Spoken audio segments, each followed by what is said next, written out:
Bonsoir tout le monde encore une fois. Notre dernier intervenant, Amer Chomali, artiste, plasticien, réalisateur. Nous avons le privilège de l'avoir parmi nous. Amer va présenter, nous faire un portrait de son œuvre artistique, de sa pratique artistique. Et après, on va avoir la projection des 12 fugitifs, son premier long métrage documentaire animé. Amer sera là pour un débat, mais il est aussi là pour un petit débat aussi. La conférence sera en anglais. Il y a la traduction simultanée. Si vous avez besoin de casque, n'hésitez pas à les chercher derrière. Les Palestiniens étant tenacement anglophone.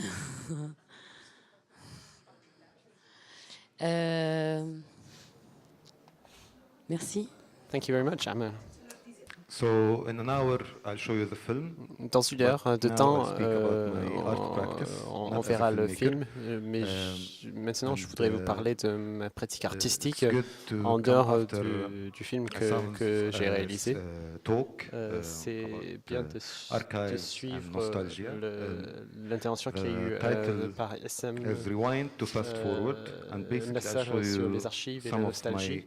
Et le titre de cette intervention sera « Faire marche arrière pour avancer ».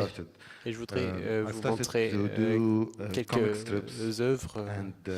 J'ai commencé par la bande dessinée et des affiches en 2005. Je publiais une bande dessinée tous les mois. Et le gars en bleu dit « Donc vous êtes chez Hamas ?» Et je dis « Pourquoi Hamas ?» Parce que tu portes du vert. Je dis, mais le vert, c'est une couleur sympa, hein, je ne sais pas pour des raisons politiques. Et il dit, mais est-ce qu'il faudrait que je porte du blanc pour ne pas être affilié? Et le noir, c'est djihad islamique, le jaune, c'est Fatah. Donne-moi une couleur que je peux porter qui n'a pas de signification politique rouge. Mais le rouge est à gauche. Et il dit, exact, à cause de cela, il n'y a pas de signification politique. J'ai commencé par là en utilisant la bande dessinée et l'humour afin de lancer le débat sur des sujets sociopolitiques. L'un des premiers projets artistiques que j'ai fait s'appelait Riant X. J'ai assisté à une manifestation au centre de Ramallah, une manifestation très typique où les gens sont masqués avec des banderoles, il y a ce symbole levé pour la victoire, beaucoup de V pour victoire partout dans la manifestation. Il ne s'agissait pas d'un jour national, le jour de l'indépendance ou le jour du Nakba. Il n'y avait rien de particulier. J'ai demandé aux gens qui étaient là, c'était tout simplement une manifestation contre les bailleurs de fonds qui avaient dit qu'ils allaient couper les financements parce que le Hamas avait remporté les élections parlementaires et les bailleurs de fonds avaient menacé de couper les financements. Et les gens sont descendus dans la rue pour manifester contre les bailleurs de fonds.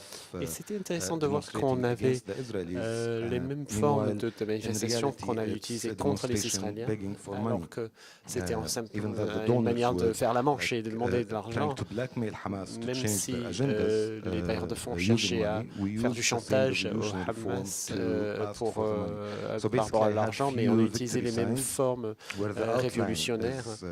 Donc j'ai fait des signes comme ça, des victoires à l'intérieur où on manifeste pour l'histoire. Là, en fait, on fait la manche. Ici, le pouce de mort, les doigts. Ici, il y a les valises qui parle de l'émigration. Et j'ai publié et affiché ces œuvres comme des grandes affiches, presque comme des publicités dans les rues de Ramallah.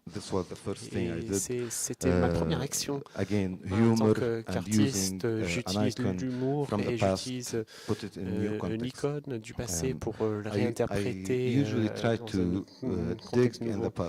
Je cherche souvent à aller dans le passé, dans l'histoire du peuple palestinien, afin de trouver des histoires qui peuvent être présentées sous une nouvelle lumière, avant d'ouvrir toujours le débat. Voici, par exemple, une œuvre que j'aime beaucoup. C'est une affiche qui date à l'origine de 1936, une affiche sioniste. L'artiste s'appelle Franz Krauss et il a conçu cette affiche afin de promouvoir la migration juive vers la Palestine. Il a promu cette image de la Palestine comme étant une terre vide où il n'y a pas de vie. Ce n'était pas vrai. Jérusalem était bien peuplée. Ça n'avait jamais été une ville tranquille comme ce qu'on voit sur l'affiche. En 1995, un artiste israélien, David Tartakov, a republié cette affiche pour célébrer le processus de paix et pour célébrer la possibilité d'une existence de l'État palestinien. Donc il y avait deux références historiques, 1936 et une autre en 1905. C'était des mensonges dans les deux cas, c'était une terre vierge.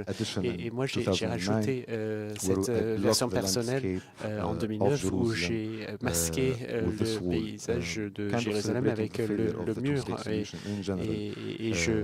Et je parle ici de l'échec de la solution à deux États, de manière générale. C'est drôle parce que cette affiche est populaire des deux côtés, chez les Israéliens et chez les Palestiniens. C'est un artiste israélien qui est important et chez nous, les gens aiment, mais les gens ne savent pas que c'est un artiste sioniste. Cette affiche est redevenue populaire à Jérusalem. On le voit sur des t-shirts, sur les sacs, un peu partout. Voici une œuvre, c'est un portrait de Leila Khaled. J'étais dans un café à Ramallah et je regardais cette publicité pour la Banque de Palestine. C'était au même moment à peu près où l'autorité palestinienne montait son dossier auprès de l'ONU pour demander la reconnaissance de l'État palestinien. Et je regardais cette publicité et je me disais que ce visuel m'était très familier. Et je me suis rendu compte qu'il y avait une connexion avec l'image de Leila Khaled. Si vous regardez ces exemples ici, vous voyez Leila Khaled, une autre combattante, et là, la belle fille sur la publicité pour la Banque de Palestiniens. Au lieu du fusil, vous voyez qu'il y a une possibilité de financement de $10,000 pour commencer une entreprise. La société de décommission Jawal était au reflet d'une affiche par Abdelrahman Moazin, un autre agriculteur, était affiché dans une publicité pour la Banque de Palestine.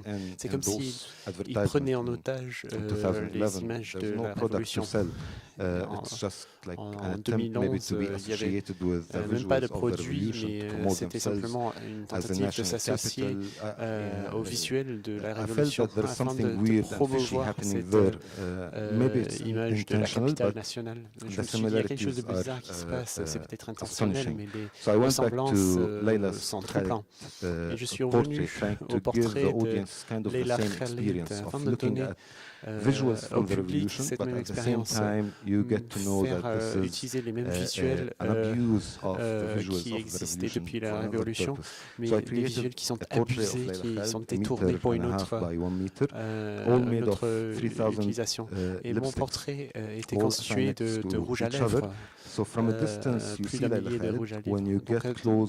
De loin, vous voyez les Khaled, mais quand vous vous approchez, c'est comme un rayon de supermarché ou de duty free, où on a l'impression que quelqu'un essaie de vous vendre quelque chose camouflé par cette image révolutionnaire.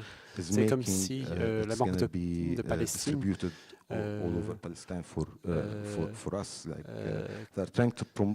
s'ils essaient de promouvoir le secteur privé comme capitale nationale, et ce n'est pas le cas. Voici notre Premier ministre, en tout cas à l'époque. Et Arafat, Yasser Arafat, c'était la une de Time en 1968, la première fois qu'il apparaît. Ils ont fait venir un artiste mexicain qui était spécialisé dans les affiches pour les films. Ils ont présenté Arafat au monde, le dirigeant des Fedaïm, le commandant les commandos arabes, et il habille comme Pablo Escobar, avec ce sourire un peu navrant. Et voici 2002, la dernière apparition d'Arafat à la une du magazine Time. À l'intérieur du magazine, c'était un numéro qui était surtout sur la révolution palestinienne. Il montrait les camps de réfugiés en Jordanie, au Liban, et il montrait combien c'était dangereux pour Israël. En 2002, ils disent all boxed in, c'est-à-dire qu'il est contraint. C'est comme si c'était une continuité, une suite de ce qui avait été dit 35 ans, et comme si c'était la fin. Il montrait une carte, un plan de Muqtada, le palais d'Arafat. Il montrait où se situaient les chars, les tanks israéliens, comme si c'était la fin du chapitre qu'ils avaient ouvert il y a 35 années. J'ai vu une interview avec le photographe qui avait pris la photo d'Arafat qui est là.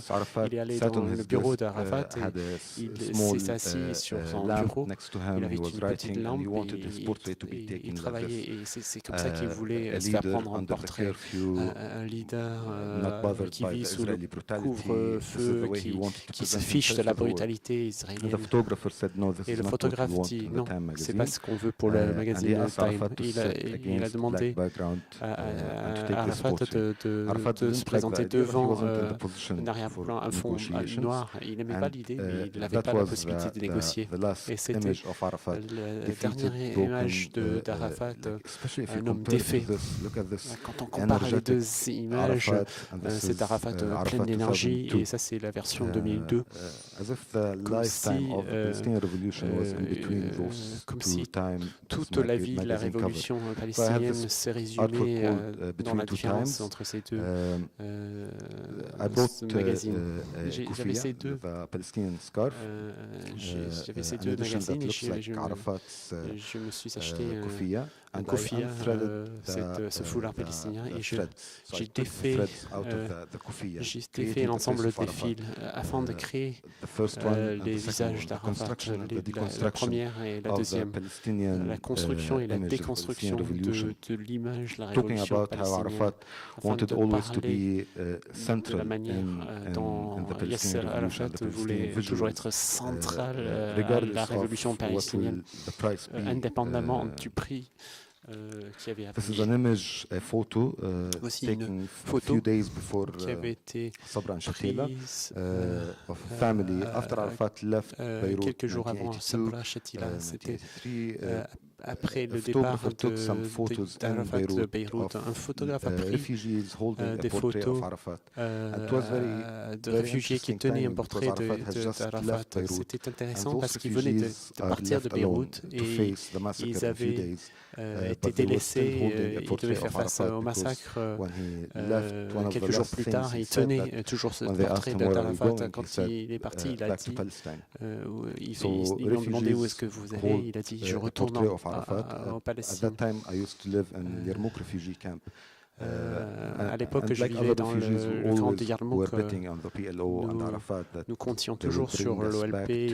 On pensait toujours qu'il pouvait nous faire revenir à Palestine. Le photographe ici me dit qu'il ne sait pas si ces personnes ont survécu parce que ça a eu lieu très proche du lieu du massacre. Une autre image d'une jeune Palestinienne qui tenait le portrait d'Arafat. J'ai repeint ces images et j'ai changé les visages des réfugiés pour mettre des personnes que je connaissais dans les camps de Yarmouk, en Syrie, au Liban. Et ils tenaient un canevas, un tableau blanc où il n'y a plus personne sur qui compter. C'est comme si on tenait comme une Bible vide de sens. C'est comme une figure de Jésus qui tenait une Bible ou quelque chose comme ça.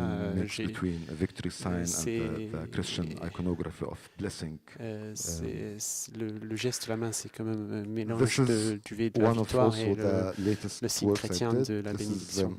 Voici une œuvre récente, un amour qui s'appelle Mahmoud, m'a ramené une valise pleine d'argent irakien. C'était les économies d'une personne qui connaissait, qui avait travaillé en Irak, qui en 1990 valait un demi-million de dollars, mais après l'effondrement de l'État irakien, ça n'avait plus aucune valeur. J'avais donc une valise d'argent, je ne savais pas quoi en faire. Pendant un moment, je ne savais pas ce qu'il fallait en faire. Et quand la présence de Daesh est devenue une réalité, j'ai commencé à manipuler cet argent et je voulais commenter le vide dans l'État irakien qui a permis à ce que l'idéologie de Daesh puisse se développer. Et je me suis focalisé sur l'histoire de violence dans la région. La première, ça représentait Abu Ghraib. Sur les noirs et l'orange représentent une inversion du rôle des Américains et du rôle des Irakiens. Voici une image qui vient du musée qui était détruit par Daesh. Ici, on a le visage d'Al-Haytham qui a commencé à parler de la lumière. Il a ouvert la voie à ce que l'appareil photo, celui qui parlait donc, de toutes les possibilités avec la lumière.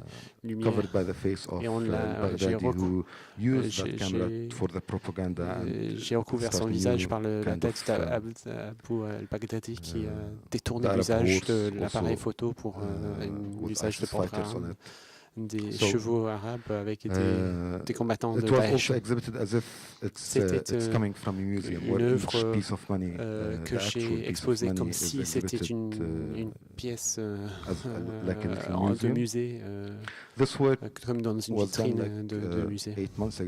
C'est une œuvre que j'ai créée il y a 8 mois. J'avais une exposition à Istanbul. J'ai envoyé mes œuvres d'Amman à Istanbul. J'ai dit que c'était pas possible d'afficher ça, d'exposer ça à Istanbul, c'était trop politique. J'avais une autre exposition à Abu Dhabi et j'ai envoyé l'œuvre. Ils m'ont fait revenir l'œuvre. J'ai pris cette œuvre, je l'ai menée à Palestine. Les Israéliens ont interrogé le chargeur, ils ont interrogé ils ont envoyé les renseignements jordaniens pour dire pourquoi est-ce que cet homme produit ces trucs qui parlent de Daesh. Et aujourd'hui, c'était possible. Même cette critique de Daesh n'est pas permise dans ces pays-là.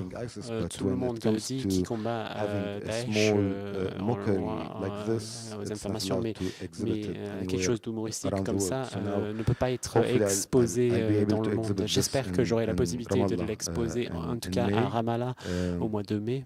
Now we'll go to the connection of the film. So this Je is our voudrais Prime Minister. parler donc d'œuvres qui ont en lien avec le film. Voici notre Premier ministre. Il y a quelques années, on a eu notre premier restaurant KFC à Ramallah. Et on a eu l'impression que l'autorité palestinienne était très heureuse de savoir qu'il y a un KFC qui s'installe à Ramallah. C'est comme si on a la possibilité de devenir un État. On n'a pas de frontières, on n'a pas d'aéroport, mais on a un restaurant KFC. Cette image a été la dernière chose que j'ai pu publier au journal. C'était la fin de ma carrière de dessinateur de journal. Je voudrais vous montrer la bande-annonce du film.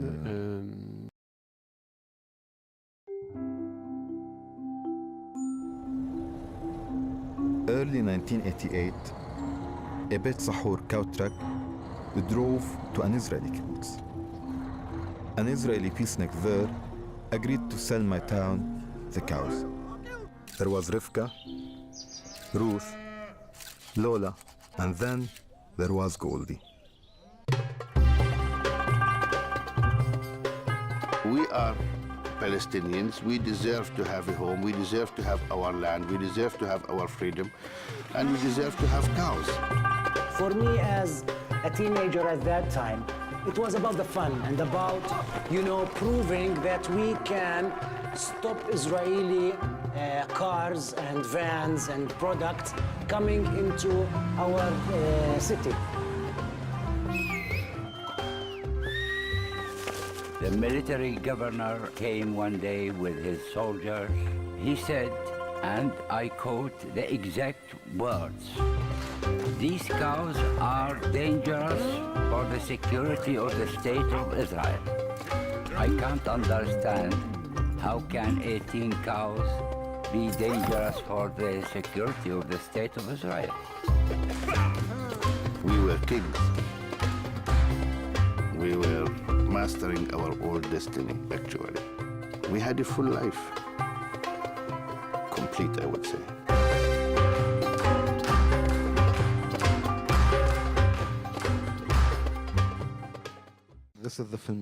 C'est donc le film que nous allons visionner dans French. dans quelques minutes. Avant de pouvoir réaliser le film, on a eu beaucoup de problèmes de financement pour des raisons politiques. Le CNC en France nous ont accordé un financement, mais ils ont dit vous ne pouvez pas le réaliser, vous êtes palestinien, c'est un réalisateur français qui devra faire le film. L'État palestinien n'est pas un État. Et pour cela, le financement n'a pas été possible. Mais j'aimais beaucoup cette histoire et je voulais raconter cette histoire. Donc j'avais cette sculpture 3D d'une vache avec une pose comme si c'était au moment de la Renaissance. Et j'ai créé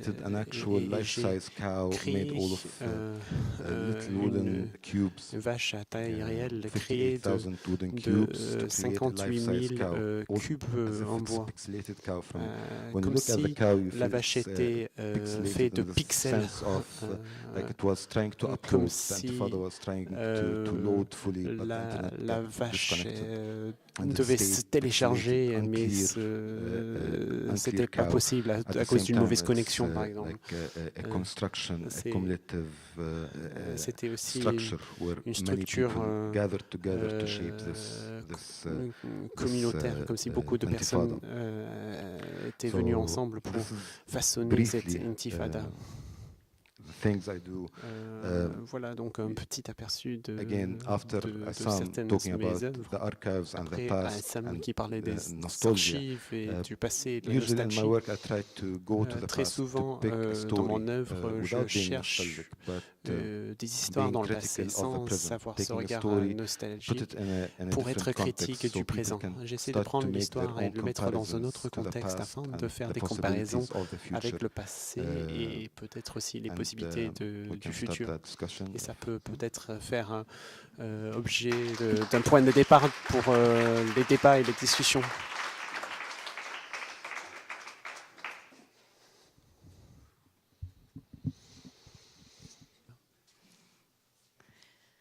I think the story of the cows.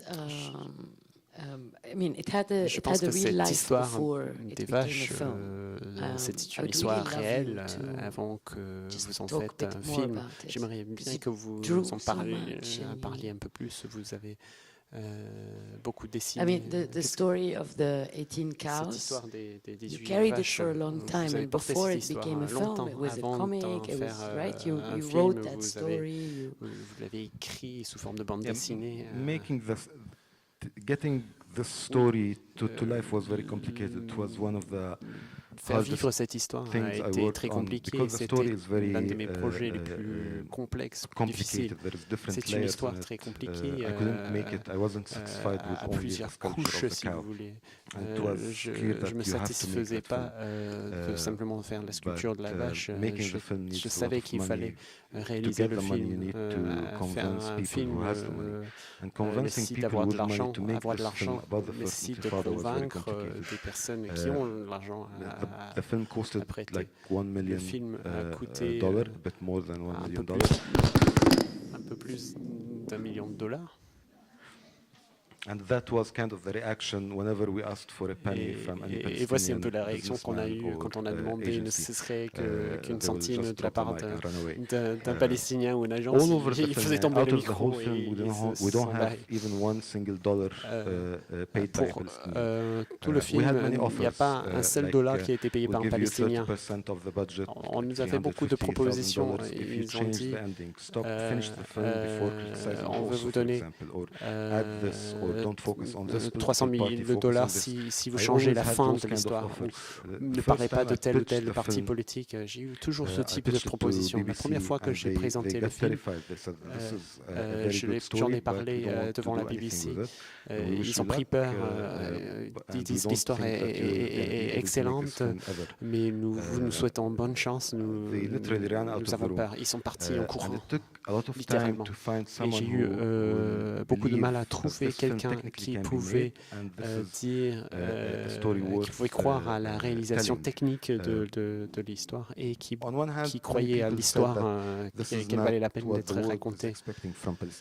Beaucoup de gens disaient c'est pas ce que le monde attend de voir de la part des Palestiniens. On entend beaucoup d'histoires des Palestiniens qui se font tuer, qui se plaignent, mais c'est un film humoristique qui parle de vaches. L'un des personnages principaux est une voix de vache. C'était difficile à financer. Ensuite, on a eu l'histoire de CNC. Ils essayaient de faire un chantage. Ils me proposaient l'argent pour faire réaliser le film par un Français à ma place. La première proposition sérieuse était de la part d'un réalisateur israélien qui voulait réaliser le film comme si c'était la réponse à Oseh Bachir. À la place des chiens, vous avez des vaches, et bien sûr, nous avons dit non.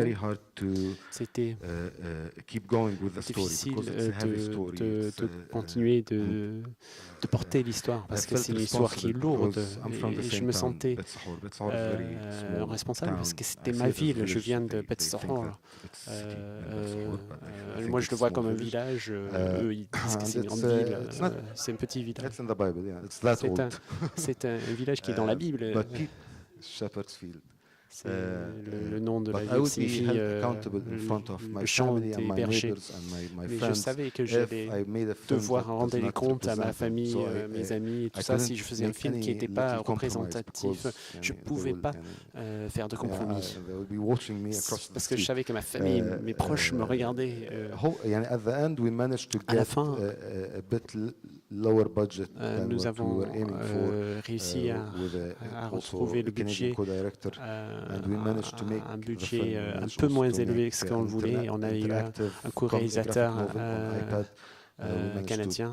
On a pu réaliser le film, on a pu faire comme un BD interactif sur iPad et nous avons fait des tournées partout dans le monde. On a été au Festival de Toronto, c'était l'avant-première et depuis on fait une tournée. Le film est sorti en 2014. Jusqu'ici, il y a au moins 2-3 projections toutes les semaines. Et j'ai perdu la maîtrise. Je rencontre des gens qui disent « On a vu votre film au Brésil, en Argentine. » Je ne sais même pas comment. Je suis heureux que le film est regardé de cette manière-là, comme un document que les Palestiniens peuvent utiliser pour raconter une histoire de Palestine.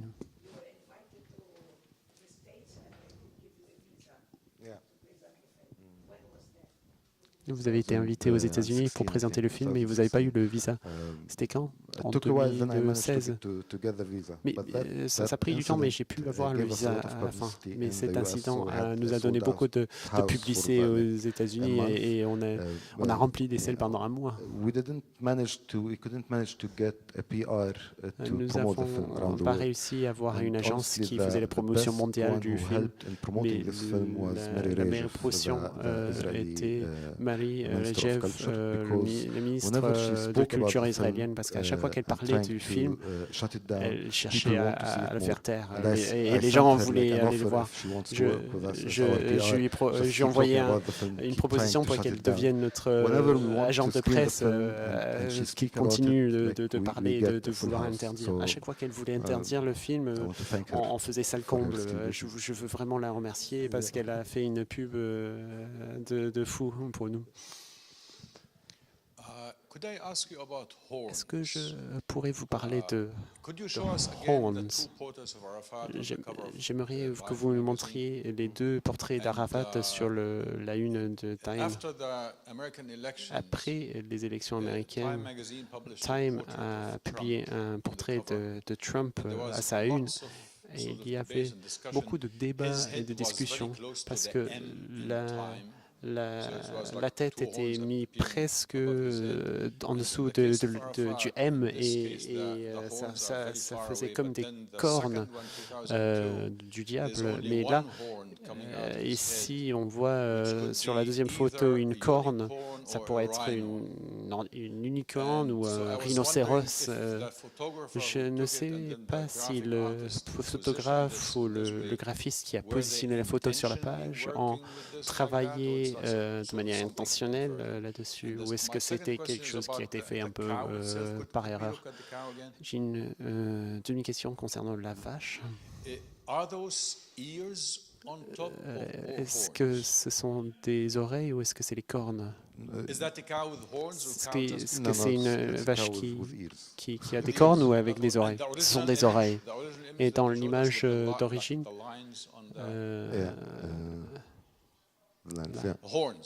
ce sont des cornes. J'ai enlevé les cornes. Pourquoi? Je ne sais pas. Nos vaches n'ont pas des cornes. Les vaches n'ont pas des cornes. Ils peuvent en avoir des petites. Dans le film, j'ai des petites cornes sur mes vaches. La question que je pose par rapport à ça, il y a une vache très connue qui a des cornes dans le livre des rois de Perse, qui est la mère de Féridon qui doit tuer le roi Zahak. Et les mages qui servent dans le cour du roi savent le savent 3 ans avant la naissance de Feridun. Et ils avertissent le roi de cette possibilité. C'est une histoire très longue. C'est intéressant, par contre, de le raconter dans ce contexte. Le roi, afin d'empêcher son assassinat futur, tue la vache sacrée qui était nourrice de Feridun. Et c'est un peu comme le massacre des innocents à Bethléem dans le Nouveau Testament. Ce qui se passe par la suite, c'est que quand Feridun a 17 ans, il demande à un forgeron de créer une arme qui ressemblerait à la tête de sa mère avec les 2 cornes. Et il le monte sur une lance et c'est l'arme qu'il utilise pour tuer le roi comme un acte de revanche. J'ai beaucoup aimé ce que vous avez fait avec Ibn al-Haytham. Mon idée, c'est juste une proposition. Vous avez parlé de la chambre noire qu'il avait découvert, qui est précurseur de l'appareil photo. Ce qui se passe, c'est qu'il y a une image invertie. L'image est à l'envers. Ce que vous pourriez peut-être faire, c'est de mettre à l'envers la thèse d'Al-Baghdadi. Je devrais peut-être vous envoyer mes œuvres avant que je les publie. J'aime beaucoup ce retour, c'est très intéressant. Going to the image of the Palestinian family in the camp. Moi, j'aimerais parler de l'image de la famille palestinienne dans le camp. It's one of my personal archives. I never knew the story. Une image que and I looked a bit for the photographer. Je connais des archives, je ne connaissais pas l'histoire. J'ai fait des recherches, même si je ne connaissais pas l'histoire que vous avez racontée. On sent que cette image a une fin triste, une fin de l'histoire triste. Quand vous avez dit, vous avez envoyé un email au photographe. But it's amazing how images sometimes, c'est fou comment les images, comme disait Essam, même quand on ne connaît pas, ils véhiculent quelque chose, ils véhiculent un sentiment. Pour le magazine Time, c'est intéressant de voir comment le journalisme peut faire l'inverse. Quand je vois les 2 images de Yasser Arafat, la première question que je pose, c'est comment a-t-il pu accepter qu'on lui prenne en photo comme ça? Et je me demande comment le photographe a su manipuler cet instant afin de créer cette image. C'est très très intéressant à voir. Merci beaucoup en tout cas. Just an interesting exercise that I also would un recommend because I've done très it. intéressant que je It's not just about the conseille, images of quelque chose que j'ai Arafat, fait, but also pas seulement avec les images d'Arafat, mais également les images de Ben Laden, cette notion de terroriste arabe. I tried to I did some research into when in the American psyche how Arabs have been represented besides the book about how Arabs appear in film, but also on this cover of Time magazine. What's interesting is that like the utmost evil ever, but it has all the compositional elements, is the Saudi king during the 1973 oil embargo. If you go back to that moment and dig up the images, then you see the prehistory of how Arafat is portrayed in other des années 70, vous voyez other supposed terrorists dont are portrayed. Arafat et d'autres soi-disant terroristes sont dépeints dans l'imaginaire américain. Is there any other example of a movie d'autres exemples like this of a mixture of drawing and animated drawing and documentary? I have never seen any. D'images fixes, d'animation et d'images de type documentaire. Est-ce qu'il y a un autre film de ce type au niveau cinéma? Peut-être que Rachar pourrait vous donner la réponse. Je ne suis pas sûr. No, I'm not a Christophe le saurait peut-être. Je ne suis pas une référence. the blend that he used, it's not just animation, it's stop motion, and it's pas seulement l'animation. The comics. It's the blend is very creative, very creative, and it's put together very well. Et c'est très bien monté. It all came from two things. One of them that we wanted to make the cows the main voice in the film, because it's easier usually in the West to sympathize with the cow rather than sympathizing with the Palestinians. So I wanted to give the main voice to the cow, to be the main voice, taking the audience into the strip of living in Palestine. So you let the cow lead you into the story, and bit by bit you start to understand what does it mean to live under the occupation. So we tried to convince real cows to act, and they were not cooperating, so we had to animate the cows. On the other hand, when we started to collect archives about the first Intifada, a major problem appeared that all the archival footage left from the period of the first Intifada were basically only focusing on the violent side of the Intifada, either pro-Palestinian or pro-Israeli, either Israelis beating Palestinians or a dead Palestinian or burning tires, throwing stones. This kind of footage, which is part of the Intifada, but it's only like 10% of the Intifada. There's another 90% of the civil disobedience, the actes de désobéissance civique, schools were closed, les écoles qui étaient fermées, neighborhood schools were educated people who will teach the kids of the neighborhood whatever they are missing in the school. Having cows, having rabbits, farming their land. All of this is not available on camera. Journalists who were the only one allowed to have a camera back then documented what they felt that it's important to show to the world, which things that sells, which is à l'époque documenter ce qui semblait important, les choses qui étaient vendeurs, le sang, la violence. Les journalistes ne documentaient pas les enfants qui faisaient l'école à la maison parce que no matter how hard you try to create a story about the first Intifada using the available footage, you will end up with the same kind of story, which is throwing stones, this kind of stories. And I think that's the major problem where nowadays a young Palestinian feels fed up and wants to have a third Intifada. The only reference he knows about the first Intifada is what he sees on YouTube or those kind of TV films, throwing stones, burning tires, and that's it. The young generation kind of don't have any idea about the other 90% because there is no image of it. So making the animation and the drawings and the recreations kind of creating our own archives, as if we had a chance to have our own archives back then, like an alternative archives instead of the one forced by the media agencies and journalists and saying that you have to deal with those visuals, saying we don't have to, we can create our own animated drawings, whatever, but we want to tell our story. On peut faire nos propres dessins et on veut raconter notre image.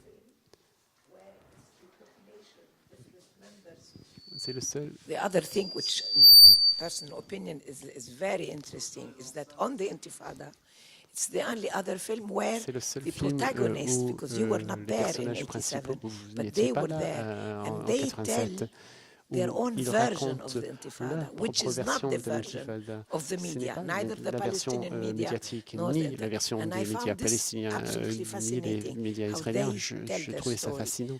Ils racontent leur histoire avec beaucoup de souffrance, beaucoup de douleur, mais de manière extraordinaire. I think there is the first Intifada as a narrative is not very present. It's not in novels or short stories or cinema.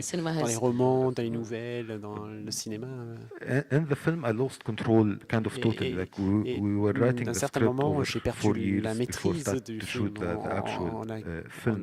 The moment we started to shoot the film, the very first scene, we were shooting a scene in the street, and a man passing by asked, "What are you doing?" And we said, "We are shooting a film about the first Intifada, the cow story." And he said, the cow story. I'll tell you a story happened in the first Intifada. And he started to tell me a story happened just across the street where we were shooting. And it's a very interesting story that we didn't come across when we were writing the script in the past 4 years. So I said, okay, this story is better than this story in the script. Let's take that one out and let's shoot this one. So we asked the guy, can you have someone in your family that looks like you 25 years ago? So he will bring his son or his nephew dans la famille whoever, qui ressemble à vous il y a 25 ans et on a mené cet enfant and we'll start acting. The character who just told me the story will come next to me behind the camera, giving directions to his son to act, telling him the story and the reaction and how he should run or what should he say, should he laugh, should he not laugh. Like they start to communicate through the camera lens about the First Intifada. And from that moment on, people start to pass by the production office, suggesting new stories, asking to look at the script. They literally took some of the scenes out of some of the stories, saying that we don't want those stories to be in the film. So they kind of claimed full control on the film.